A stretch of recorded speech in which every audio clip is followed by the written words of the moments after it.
Wow, guys! Nice to meet you again. How many weeks? Hello! It's been a long time. It's been a long time. Yun. Long time. Namiss ko na kayo mga kameta, mga ka-RRM. Ito na officially third episode ng RRM Edition Crossover brought to you by. Mamaya natin ipasok yung mga endorsers natin. Ito na. Baka pagalitan na tayo. Puro tayong Tulfo, Amy, Sarah, Martin. Saan naman ang opposition na totoong opposition? Or Sir Ronald, let's get the ball rolling. So how should the opposition approach this implosion, to put it nicely, beyond just picking the popcorns, right? I mean, aside from the popcorns, what can we do here if you're the opposition? Well, ang tingin ko, going into the midterms, medyo popcorn yung politics ng opposition. No? Halimbawa, walang pag-uusap para magbuo ng slate sa midterm. Mukhang mangyayari ay either hindi na tumuloy yung mga senatorial candidates ng opposition, which is basically Kiko, Bam, at saka Shell Jokno, plus, no? Or, tumakbo sila separate sa isa't isa. No? Individually. Iba si Bam, iba si Shell, iba si Kiko. Pero ngayon, wala akong nakikita na attempt na mag-unite into a slate. May mga nagpo-propose na kahit 8 diretso type, yung hindi mananalo. No? Pero at least magsisimulang magmarka. Yung kumbaga, for lack of a better example, parang Luke Espiritu. Meron kang mga unknown pero magagaling. Marami namang magagaling sa progressive movement. Breakout stars, mga breakout stars. Yes. No? Si Risa naman natalo twice bago nanalo sa third time. So, baka pwedeng may mga ganon, no? Magagaling, bata, no?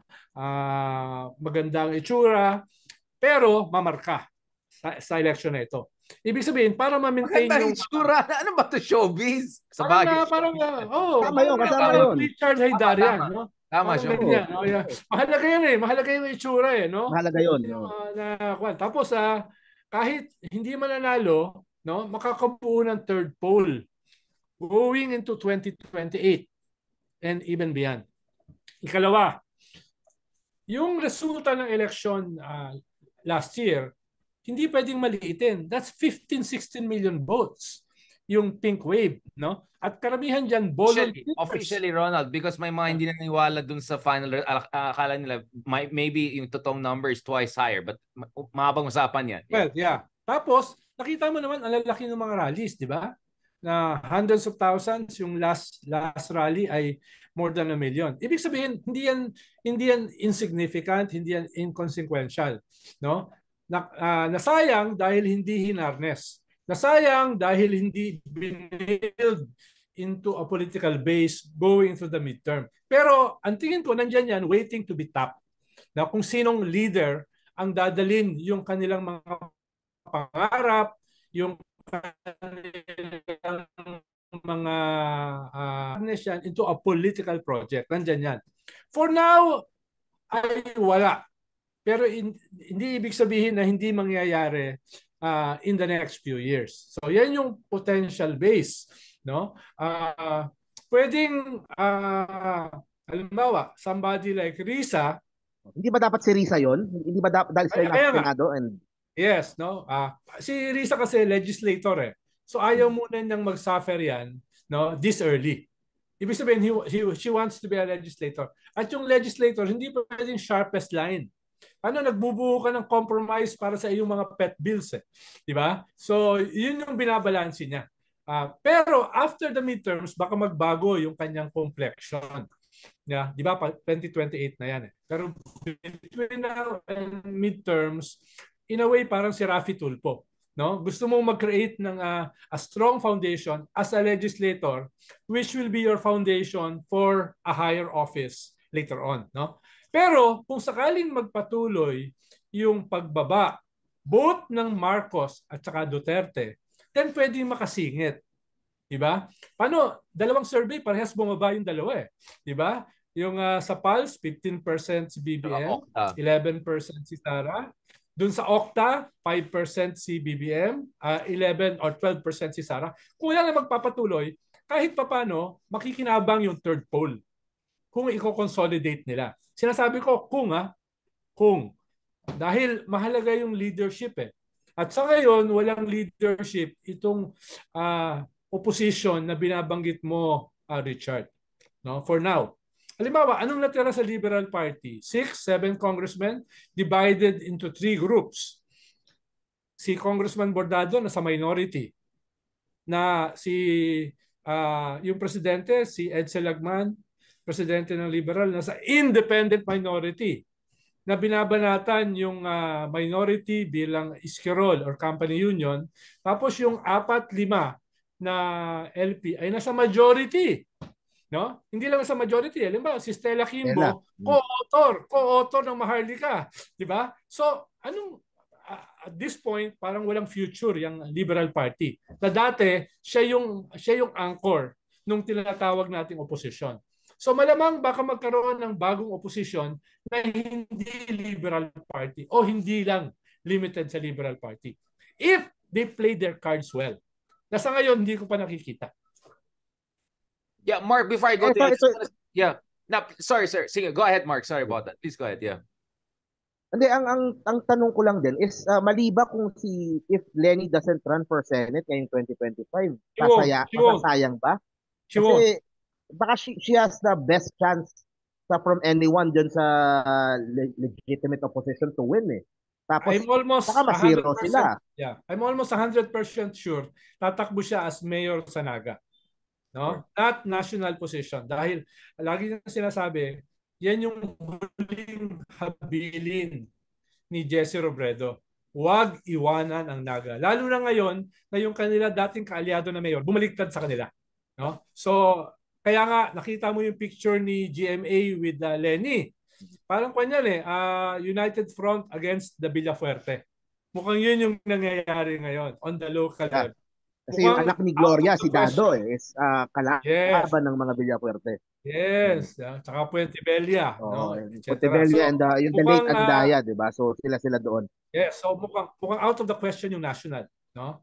Pero can she lead the opposition even as mayor? Ayaw na niya. Pinasa na niya kay Risa. No? Who is not a Liberal Party. Pero yun nga yung malabo, di ba, Ronald? Pinasa kay Risa, but Risa also cannot be all the way because focus siya sa Senate. So, ang laban nito, di ba? Yun ang pinapaliwanag ko. Big R. Yun yung dilemma nung sinasabi mong opposition. At least between now and the midterms.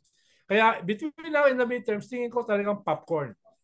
Pero bakit hindi ko magets? Bakit why can't Lenny lead the opposition even with a mayor position sa Naga? Kasi pwede naman siya pa rin yung like an Isko or like Vico. She can be the head of the Pink Movement.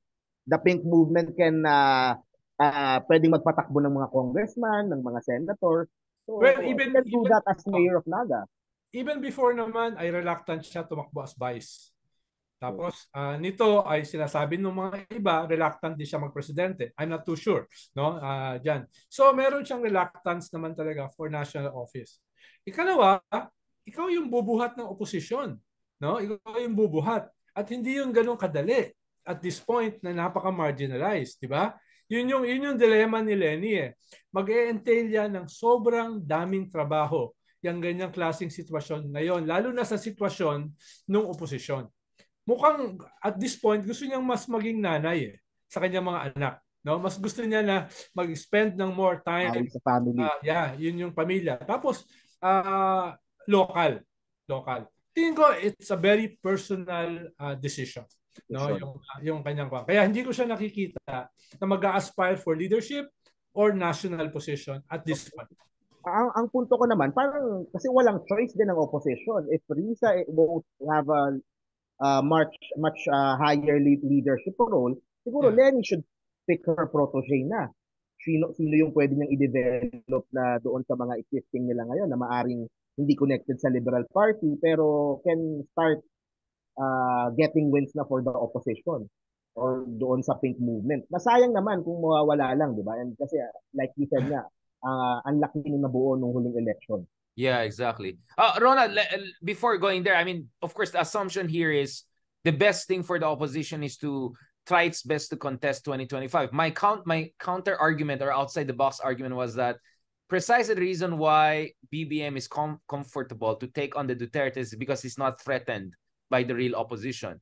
He feels comfortable. Like, wala naman threat dito sa kabila, focus na tayo sa mga Dutertes. Kasi if he were threatened by the opposition, let's say, organize sila Leni, Risa, ganyan, anti-Marcos, all of that, Filipo Marcos would be a fool to take on the Dutertes. You cannot fight two-front war. Diba? This is the classic thing. But because mahina yung opposition, paradoxically, it helped to marginalize the Dutertes. But realistically right now, Ronald, what is the best case and worst case scenario for the opposition? Like, what are the no's and what are the yes realistically given itong implosion ng unity ngayon? What is the smartest way and what is the dumbest way forward? Well, tama yung sinabi mo, Richard. Isang dahilan dito sa intensity ng away between the Duterte and the Marcoses ay dahil walang opposition na nakikita nila makikinabang. Diba? Kaya no holds barred na kaagad this early. No? This early. Dapat kasi after the midterms yan eh. Isang dahilan kung bakit napaaga, ang tingin nila wala makikinabang na iba. Pero so sila na magdudurugan. Sila na magdudurugan ngayon, no? Mano-imano, no? Yan na yung kanilang pero yung tanong mo, tingin ko ay kung hindi makakabuo ng political project yung opposition kahit uphill sa midterm, tingin ko mahihirapan sila sa 2028, no? So, kailangan kahit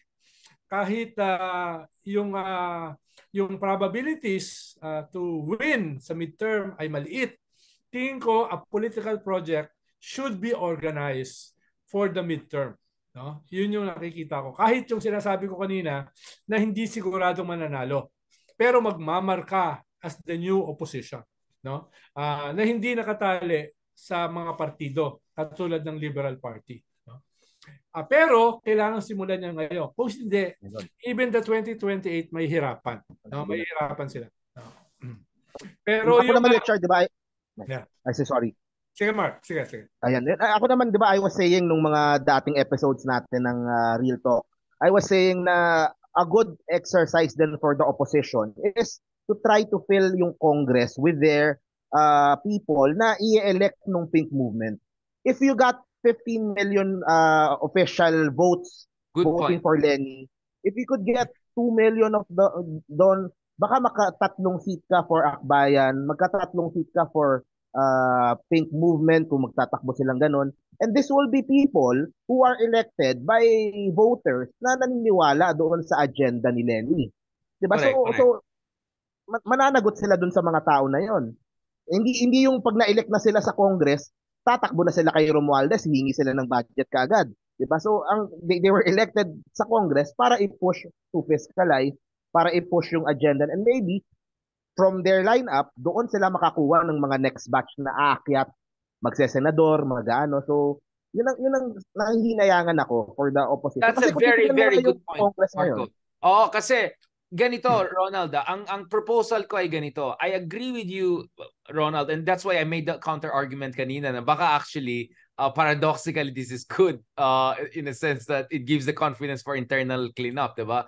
But, so what we can do, kasi tama yung point ni Mark is, why not yung opposition, hinay-hinay sila dun sa highest offices, sa Senate, ganon, pero medyo mag-aggressive sila sa lower because sa lower, it's not gonna be threatening, no? If you build more mayors, governors, mga ganyan, but it builds the grassroots foundations for 2028. So I see a perfect way of bringing both of your views together, whereby opposition has to be realistic and not to be seen too threatening, I don't know, whatever, at the national level, given the lay of the land. Of course, in a realistic situation, you want everyone to. But I think if at the grassroots level, LGU level, malakas ang opposition, it still will help with yung paradoxical situation na I mentioned a while ago. Kasi hindi naman ma-threaten si BBM if ang daming nanalo ng mga opposition na mayor here and there. Still the Senate and gets mo. Kahit Congress Ano ba naman yung exactly. So that kind of bifurcated, diba? Segmented approach. Aggressive, hinay-hinay above, something like that. In an ideal situation, maganda yung bibingka strategy. Ibig sabihin, niluluto mo from below and correct, from above. Bibingka. Yes, Ang problema, yung opposition ay nasa ebe, pababae.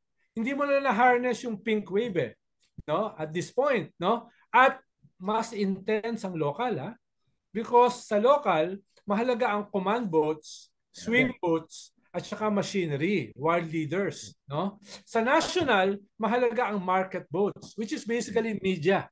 No? Kaya nga, halimbawa, kahit wala ni isang governor si Risa, nanalo siya as senator. And sometimes, the funds needed for a governor or a congressman are the same as the funds needed for a senatorial campaign. No? Yung hindi nagkakalayo. Lalo na yung malalaking districts. Lalo na yung malalaking logistics ang issue mo dito. So hirap. Dahil iba yung requirement sa local eh. It's about world leaders eh. Yung kalaban mo dyan, matagal nang nakabaon eh. Tapos, yung pink movement, Dynasty. hindi nakabuelo. Kaya party list ako, kaya party list yung ang problema, Mark, na bago na yung party list eh. No, even yung mga original like Bayan Muna, Anak Pawis, Akbayan, Anak Mindanao, no, Magdalo, wipe out eh. Dahil lang may hawak na ng party list. Yun nga, doon papasok si Lenny. Hindi naman doon natin makikita yung draw ni Lenny sa supporters niya na hangover. Even ang Liberal Party nagbuo ng party list. Improbable na manalo sila, even with Lenny, no? Dahil nga ang party list ngayon mostly are billionaires eh. Ang head ng APRO is party list, Saldico, no? Ang mga deputy speakers are party list, no? These are kaya yung mga dati na wipe out almost eh. No, almost. Pero I would have to disagree, sir. And I mean, gets ko yung sila Zaldico and all that. Maganda to. Let's go. Then if you look at the top 2 na winners, of course Tulfo is Tulfo, di ba? Pero yung number 2, which is yung party list na sinuportahan ko last election, one rider party list, which is dahil dun sa kasikatan ng isang Colonel Bosita sa mga rider, that's why we were able to get the number 2 spot. Pero ang after ng one rider, puro puro Ako Bicol na, puro Tingog na. So yun yung sinasabi nyo na gano'n na. Pero merong chance for sikat na nationwide na influencer na makakuha ng number 1, number 2, number 3. So I think mas kaya yun. Pero ang pinag-uusapan kasi natin, Mark, is a progressive party eh, na merong kompletong platform, etc. Hindi yan kumiklik ngayon sa mga botante. Sa kanila, mas mahalaga one issue eh. Diba? Yung one rider, ito yung issue nila. Pero yung halimbawa, kami nung nagsimula, yung party list, these are comprehensive political parties eh. Hindi yun ang appeal ng botante ngayon eh. Diba? Yun yung problema dito sa party list at this point, no? Niche kasi ang gusto nila, niche party list, diba? Yes. May question din ako sa inyong dalawa. Ito na chichismis na tatakbo for Congress next election. Mar Rojas, is he still part of the opposition? Ano ba? I doubt it. Kailan pinapanindigan mo yung shirt mo? Sorry, Ronaldo. Let's talk about inahanda niya. Mukhang inahanda niya yung anak niya eh. Trillanes tayo after. Well, yung inahanda niya yung anak niya eh, no? Okay. Ang political future sana ni Mar ay kung ma-appoint siya sa cabinet. Pero sa ngayon wala yan eh. Pero kung talo ka as Senator, president, talo ka as president, talo ka as senator, kung matatalo ka pa as congressman, no? Naku, delikado, di ba? pero matatalo kaya siya sa Rojas? Do you think it's possible na kampi naman niya yung mga nandun? Yung kalaban nila ang governor eh. Diba? Like Mar Rojas not winning Rojas. Yung kalaban nila eh, no? So, ibig sabihin, hindi ka rin sigurado. Hindi ka rin sigurado dahil yung kalaban yung nanalo eh. As governor, no? Yun yung kwan. So, tapos, itatali mo na yung political future sa kongresista lang. Diba? Yun yung delikado. Dahil... So, this is a probable play para sa anak niya. And Richard, yung anak niya, napapansin ko, gwapo. May itsura. Yung taga New York yata siya or something before? Ewan ko, nakikita ko lang eh. Nag-a-attend minsan matangkad, may itsura, matutuno. Yeah, yun Mark, medyo may counting possibility. The opposition should look at that. Yun ang sinasabi ko. Yung mga ganun. Si Mark Gambo, eye on the ball. Siyempre. Si Vico Soto is a good investment. Pero hindi pa siya pwedeng tumakbo for president sa 2028. No? Ayun yung. Tapos may isa pa siyang term as mayor. Ganun din si Magalong sa midterm. No? So, yan ay mga possible pero baka mahirapan sa 2028. No? Yan yung... Okay, let's end this episode before we go to the last episode, which should be West Philippine Sea.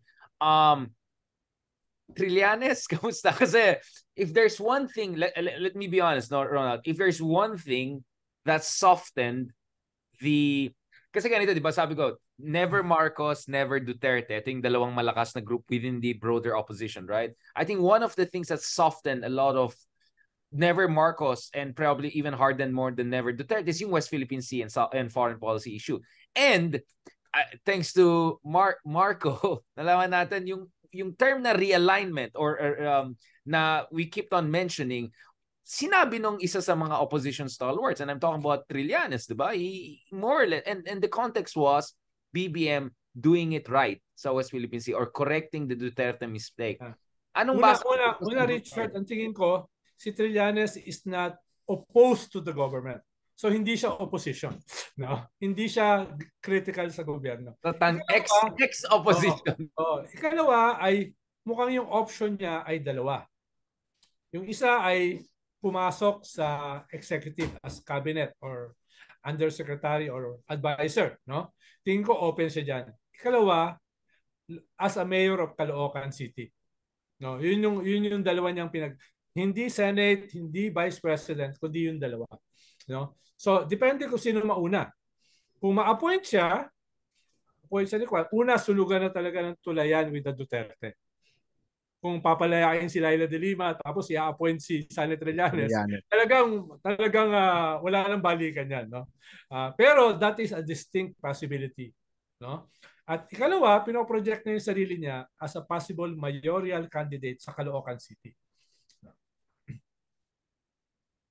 Pero hindi siya opposition. Ronald, let's push it. Sense na ino-oppose niya yung gobyerno. No? Ino-oppose niya yung mga Duterte. So, ex-opposition. Okay.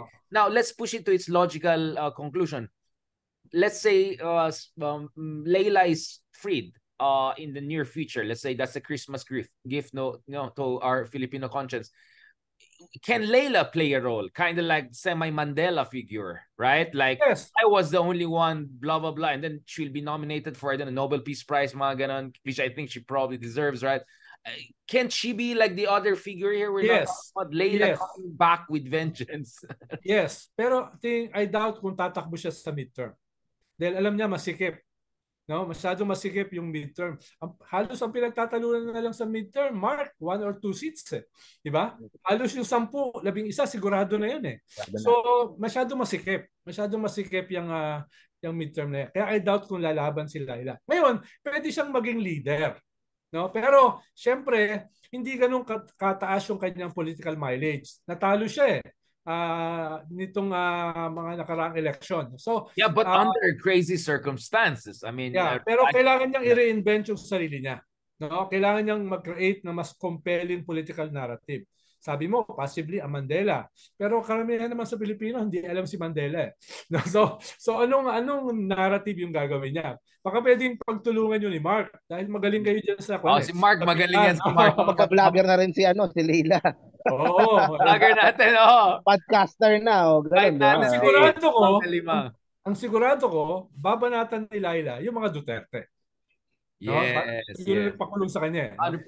Sigurado ko. 100%. Ngayon, ano yung magiging narrative niya, tingin ko ay magpapahinga muna si Laila for a while. So essentially, essentially, Ronald, like, our advice is war of position muna for the opposition at the highest level. Mamaya na yung war of maneuver. As far as maneuver is concerned, let's leave it to the team implosion, no? So I see where you're coming from. I think this is a strategic thinking. So, kasi parating inisip ng tao, anong gagawin ko ngayon? Minsan, mas mahalaga yung anong hindi ko gagawin, saan ako po-position para later on, kung may tamang opportunity, you strike for it, diba? And maybe 2025 is not the right time yet. So this is the interesting thing, Ronald, no? Na yes, there's a downside to not mobilizing the opposition right away after elections, but there was an unexpected upside to it. And then we should look at the realities and the realistic options also for the opposition. Right? I think that perfectly sets a tone for the defining issue or increasing defining issue in Philippine politics, because my contention is, surprise, surprise, foreign policy suddenly a defining issue in foreign policy. Who would have thought about that? But it's happening only in the Philippines, right? On that note, thank you very much. Or pahabol lang, Richard. Or kung gusto mo, no, takbo tayo pare-pareho. Yeah. Tapos debate tayo sa Kongreso, no? Patay Sabihin tayo ko, dyan. Patay sila a dyan. gentleman from Baguio City, no? Yan, let's go. Where did he pick his ideas? Yan What ba? a garbage can! Baka patrol ko sila sa Twitter. Patay sila sa akin. Doon tayo mag Joe Rogan, di ba? Yeah. So dahil pag nakikinig ako sa Kongreso, bored Pwede. na ako eh. Di ba, Mark? Wala na yung Wala mas exciting. Garcia, wala na yung Ronnie Zamora, wala na yung Mag-excitement tayo. Di ba? Wala na si Edsel na lang, kadibate yung sarili, di ba? So, di ba? Sa Senado naman, wala na yung mga Jokno, wala na yung mga Ninoy Aquino, wala na yung Lorenzo Tañada, di ba? Ang meron dyan, yung nagsusuklay ng bigote, di ba? Bato, yung nagaganyan sa may lumuluhod, di ba? Yung ganyan. So, ito sana yan, di ba? Imagine mo na nagbabakbakan tayo, no? The gentleman from Baguio City. Dito na sila makinig sa atin, wag na yung Congress na yan. Mas exciting ang podcast ngayon. Wag mo sirayin yung negosyo natin, dito na sila kukuha na entertainment. Maraming salamat again sa mga RRM natin. And next episode, abangan natin, pag-usapan natin something very close to our heart. I think this is it. I mean, this is really my job, right? Foreign policy in many ways. And I'm kind of worried. I hope you two guys will make me feel better. Maraming salamat. Thank you very much and talk to you soon.